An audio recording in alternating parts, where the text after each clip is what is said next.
அதுக்கு கொடுவா பாருங்க அண்ணா ரவி அண்ணா கொடுவா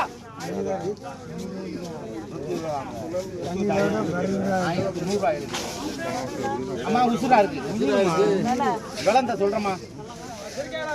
கேளுங்க 900 ரூபாய் 910 950 1000 ரூபாய் 1010 1020 நீங்க கேட்டா கேளுங்க வேற ஆள் கேட்டு 1020 1030 1050 1060 1070 1080 1100 110 1110 1100 அழிங்க போங்க கொஞ்சம் வெயிட்டா வாடிக்கையில எடுத்து கொடுங்க